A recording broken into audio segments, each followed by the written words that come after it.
ليظهره على الدين كله وكفى بالله شهيدا محمد رسول الله. قال النبي صلى الله عليه وسلم لا يؤمن أحدكم حتى أكون أحب إليه من والده وولده والناس أجمعين أو كما قال عليه الصلاة والسلام. خلیل اللہ نے جس کے لیے حق سے دعائیں کی، خلیل اللہ نے جس کے لیے حق سے دعائیں کی، ذبیح اللہ نے وقت ذبح جس کی التجائی کی، جو بن کر روشنی پھر دیدہ یعقوب میں آیا، جسے یوسف نے اپنے حسن کے نئے رنگ میں پایا، کلیم اللہ کا دل روشن ہوا جس ذوق شانی سے، وہ جس کی آرزو بھڑکی جواب لن ترانی سے، وہ جس کے نام سے داؤد نے نغمہ سرائی کی، وہ جس کی یاد میں شاہ سلیمان نے گدائی کی، دل یحییٰ میں ارماں رہ گئے جس کی زیارت کے، لب عیسیٰ پہ آئے وعظ جس کی شان رحمت کے، وہ دن آیا کہ پورے ہو گئے تورات کے وعدے، خدا نے آج پورے کر دیے ہر بات کے وعدے، مبارک ہو کہ ختم المرسلی تشریف لے آئے، مبارک ہو کہ ختم المرسلی تشریف لے آئے، جناب رحمت للعالمین تشریف لے آئے۔ ایک بار سبھی حضرات صدق دل کے ساتھ درود شریف پڑھ لیجئے، اللہم صلی علی محمد وعلی آل محمد کما صلیت علی ابراہیم وعلی آل ابراہیم انک حمید مجید۔ میرے محترم بزرگوں، عزیز ساتھیوں، اسٹیج پر تشریف فرما نوجوان عالم دین، ابھی کافی دیر سے آپ حضرات مدرسہ ہادہ کے بچوں اور بچیوں کے کلام کو سن رہے تھے، جن کو سننے کے بعد آپ نے خود ہی یہ فیصلہ کر لیا ہوگا کہ الحمدللہ مدرسے میں محنت ہو رہی ہے، مدرسے میں کام ہو رہا ہے، مدرسہ ترقی کی طرف چل رہا ہے۔ جب آپ کوئی کارخانہ لگاتے ہیں اور آپ کو جب پہلی مرتبہ وہاں سے سامان تیار ہو کر کے دیا جاتا ہے، کارخانہ لگائے ہوئے یا کارخانے کو نیا آدمی دیے ہوئے کافی وقت بھی نہیں ہوتا تو آپ کہتے ہیں کہ سامان بڑا اچھا تیار ہو رہا ہے، پتہ یہ لگتا ہے کہ کارخانہ چل رہا ہے۔ یہ مدرسہ ہے، دین کا کارخانہ ہے، یہاں پڑھنے والے بچوں نے بچیوں نے اللہ کے کلام کی تلاوت کی ہے، آپ صلی اللہ علیہ وسلم کی شان میں نذرانہ عقیدت پیش کیے ہیں اور مکالمے پیش کیے ہیں۔ جج آپ کو بناتا ہوں، وکیل آپ کو بناتا ہوں، اللہ کو حاضر ناظر سمجھ کر کے جنہوں نے ان کے پروگرام کو سنا ہاتھ اٹھا کر کے بتائے کہ یہاں محنت ہو رہی ہے یا نہیں ہو رہی ہے۔ محنت ہو رہی ہے، اللہ کا شکر ہے، اللہ تبارک و تعالیٰ اس مدرسے میں خوب زیادہ سے زیادہ ترقی عطا فرمائیں۔ میرے بھائیوں، مجلس اب اپنی اختتام کی طرف چل رہی ہے، وقت آدھے دن سے زیادہ گزر چکا ہے، ظہر کی نماز تاخیر سے بھی پڑھنی ہے، تو اس سے پہلے ہمیں اپنے پروگرام کو سمیٹنا بھی ہے، علماء کی باتوں کو سننا بھی ہے۔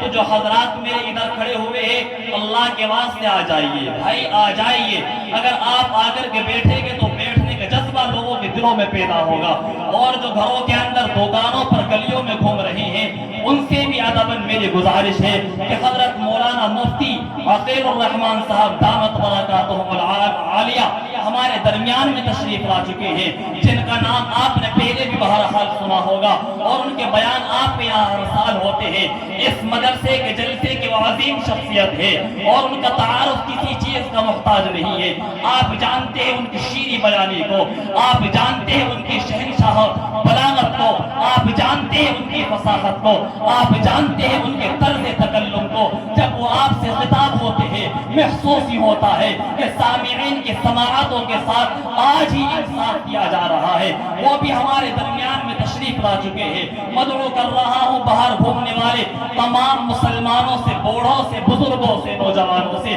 کہ تشریف لے آئیے، اس سے پہلے کہ حضرت والا ہمارے درمیان میں تشریف لائے۔ وہ اتنی دور سے چل کر ہمارے درمیان میں آئے ہیں، ہم اپنے گھر کو چھوڑ کر مدرسے تک نہیں آئے۔ یہ بے ادبی نہیں تو کیا ہے، یہ بے قدری نہیں ہے تو کیا ہے؟ آنے والے کو پتہ لگ جائے